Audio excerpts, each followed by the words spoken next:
Hey, what's up? Welcome back to sa ating channel, It's Box TV. Alright, so tayo nagbabalik muli mga babayan at ito pag-usapan natin, no? Matapos nga pong sampahan ng kaso ni Leviste, ito pong si Jose Claire Castro. Ang tanong mga kababayan, meron nga bang laban itong si Jose Claire Castro o makukulong siya o mababayad po siya, no, ng damages dito kay Representative Leviste, mga babayan. Okay, so yun po yung ating alamin ngayon at pag-uusapan. Pero syempre bago ang lahat, please don't forget to subscribe, like, share at comment dyan sa comment section. Okay, so eto na nga mga babayan, no? At sumagot nga po si Jose Claire Castro dito kay Leviste o nagpahayag po siya, no, ng kanyang mga statement, mga babayan. No, pero alam nyo, sinasabi nga natin, no, basta ang nangyayari po ngayon, no, basta bumabanat sa administrasyon, mga babayan, no, parang wala po atang nakakasuhan. Kung may nakasuhan man po, sigaw po sila ng sigaw, mga babayan, ng pagsiil po sa freedom of expression. No, pero kapag sila naman po mga babayan ang inatake o binueltahan, no, ng administrasyon, galit na galit po sila at nagsasampa po sila ng kaso. No, hindi natin maintindihan ngayon. Sino ba talaga ang nagsasabi ng totoo o meron po bang mga pinagtatakpan yung mga tao, no, na nagpupukol ng kung ano-ano sa ating administrasyon, mga babayan? No, hindi natin maintindihan tuloy ngayon, no, kung sino ba talaga ang mga nagsasabi ng totoo. Pero isa lang po ang malinaw, mga babayan, ginagawa po ng administrasyon natin ang lahat para po masawata ang korupsyon sa ating gobyerno.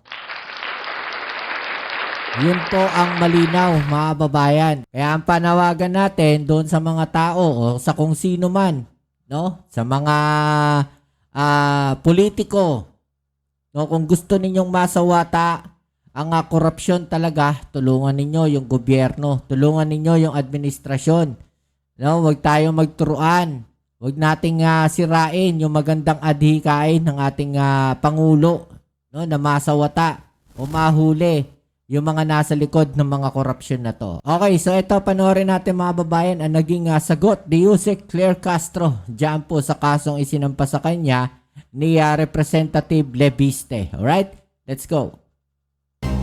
Sinampahan ng reklamong libel ni Batangas Representative Leandro Leviste si Palace Press Officer Undersecretary Claire Castro. Kaugnay yan sa mga patutsada umano ni Castro sa kanyang vlogs laban sa solar firm na tinatag ni Leviste. Maituturing daw na libelous ang mga sinabi ng Undersecretary. Pinupuna kasi ni Castro ang umano'y pagbibenta ni Leviste sa kanyang kumpanya na may prangkisa, bagay daw na labag sa batas. Paglilinaw ng kongresista, ayaw naman niyang ipakulong si Castro pero dapat daw siyang panagutin. Kaya civil at hindi criminal case ang hinain niya sa korte. 110 million pesos ang halaga ng danyos na hinihingi ni Leviste sa reklamo. Sila po ay nagpahayag tungkol sa akin, kaya ngayon po ako po ay sumasagot. At kaya po hindi namin ngayong araw sinasampahan kay Jose Claire Castro ang isang criminal case dahil sa tingin ko mananalo tayo, pero maaawa naman po ako kay Jose Claire Castro kung siya po ay kaagad makulong. Kaugnay po ng balitang yan, makakausap po natin. So parang ano, no, sa statement na yun ni Representative Leviste, parang may next step sila, no? Kasi parang ang sabi niya, no, kung agad siyang makulong, mga babayan. So naaawa daw siya kay Jose Claire Castro kung kaagad makulong. No, siguro parang ano lang, ito naiisip ko lang, no. Ano yun, may plano pa sila na magsampa pa ng ibang kaso kay Jose Claire Castro kapag kung sakaling nanalo sila dito sa kaso na to na libel, mga babayan. 'Di ba? May plano pa sila na sampahan ng ibang kaso si Jose Claire Castro. Parang ganun po ba yung pagkakaintindi ko? Correct me if I'm wrong. No, paki-comment po sa ibaba. Si PCO Undersecretary Claire Castro. Magandang hapon po sa inyo, Jose Castro. Yes, good afternoon sa iyo, Ruth, at sa lahat ng nanonood sa iyong programa. Good afternoon po. Direkta na po tayo, yaan sa pagsasampa ng libel sa inyo ni Congressman Leviste. Ano pong masasabi nyo dyan? Actually, Ruth, hindi ko pa natatanggap kung yung complaint. So, hindi ko alam yung mga allegations. So, sasagot lang ako doon sa mga nadidinig kong sinasabi niya. According to him, kaya siya nag-file sa akin dahil sa sinabi ko daw na nagbenta siya ng kumpanya na may prangkisa. Okay, so yun yung akusasyon, no, netong si Congressman Leviste, mga babayan, kaya siya nagsampa ng kaso dito kay Yusek Claire Castro.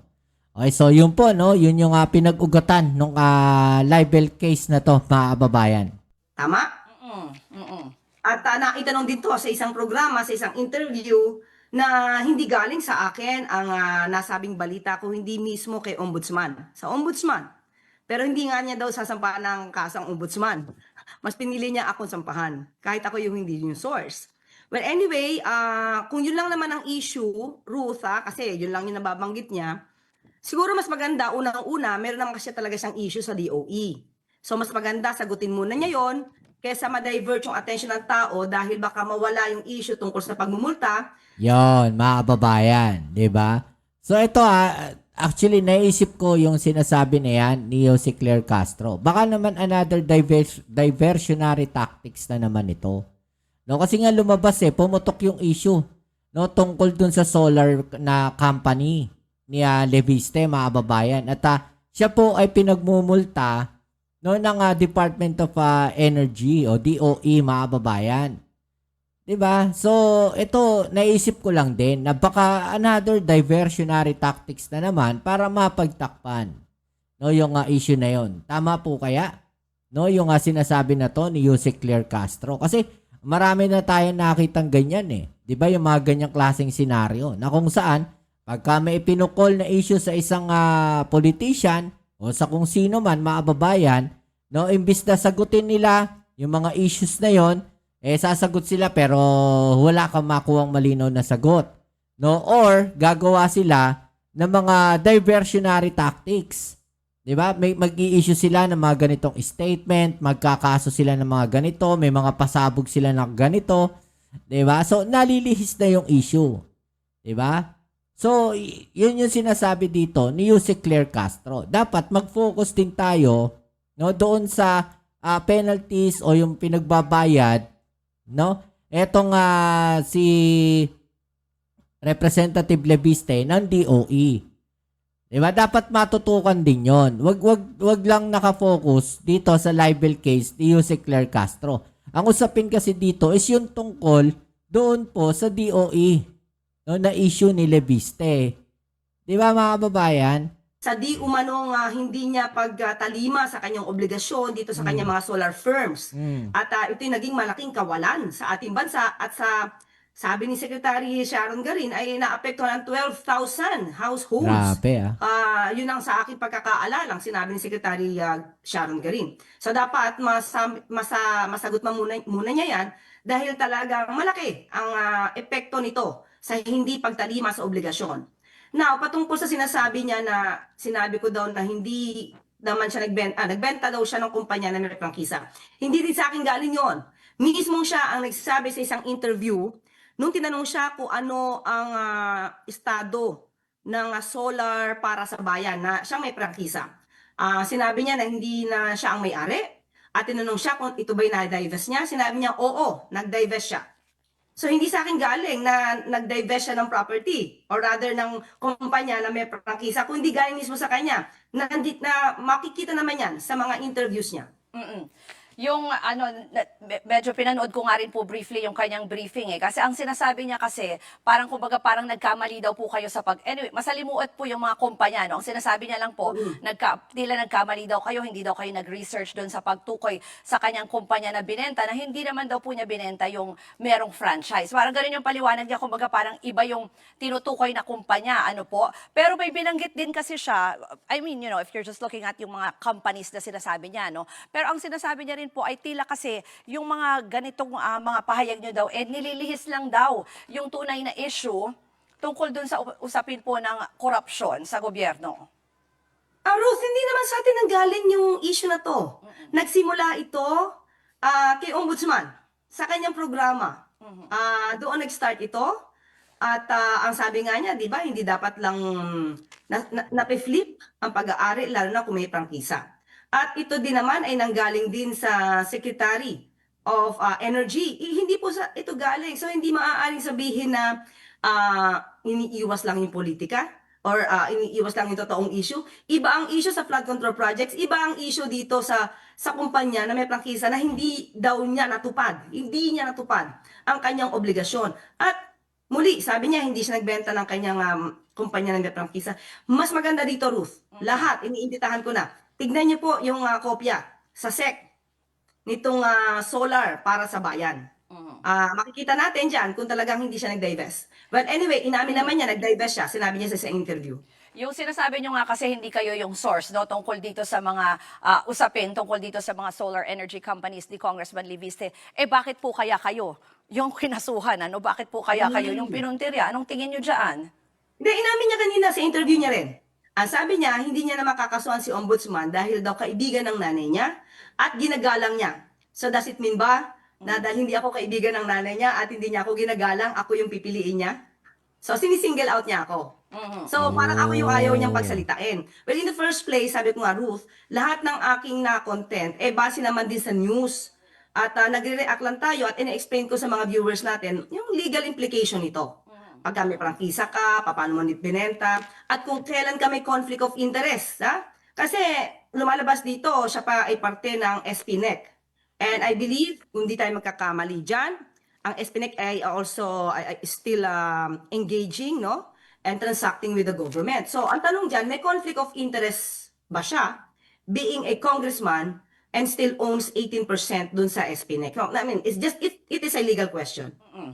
Kanina ho, binanggit nyo na based on DOE, no, yung statement ng DOE, may mga naapektuhan tayong kababayan dahil nga dito sa parang hindi natuloy o hindi na unsyami na programa sana nitong solar energy company ni Congressman Leviste. Pero ang sabi niya po doon sa press con, kayo daw po yung parang mga pahayag nyo ay siyang nagkaroon ng chilling effect sa mga investors dahil parang baka daw po ma-discourage yung mga investors dahil daw po na-vlog daw yung mga katulad niya na may mga ganitong hatid naman sana na serbisyo sa publiko. Tinutukoy niya po yung isang project daw po niya sa Nueva Ecija. Yung sa Nueva Ecija ba? Yung sa SPNEC? Sa ano naman po ito sa Meralco Gen naman po ito Well, anyway, kahit po walang nag-vlog, nasa news po yan. Mainstream pa po.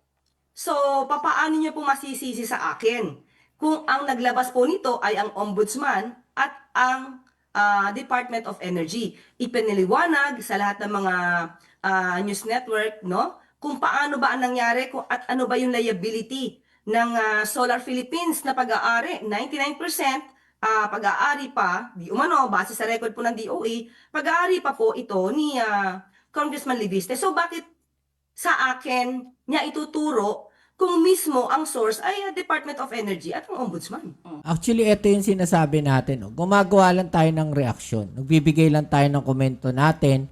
No? Nagbibigay lang tayo ng ating opinion doon sa mga balita no, na napapanood natin. Kumbaga, nagbibigay lang tayo no, ng ating mga ideas, mga babayan. At same thing, ganun po yung ginagawa ni Yuse Claire Castro based on sa mga batas, sa mga laws, mga babayan. Di ba? Ganon din naman yung ginagawa ng ibang mga DDS vloggers. No, ganon din naman yung ginagawa ng ilang mga vloggers na mga abogado. 'Di ba? Na may mga nilalabas din silang videos na mga legal implications ng mga ginagawa ng administrasyon o ng mga tao ng administrasyon.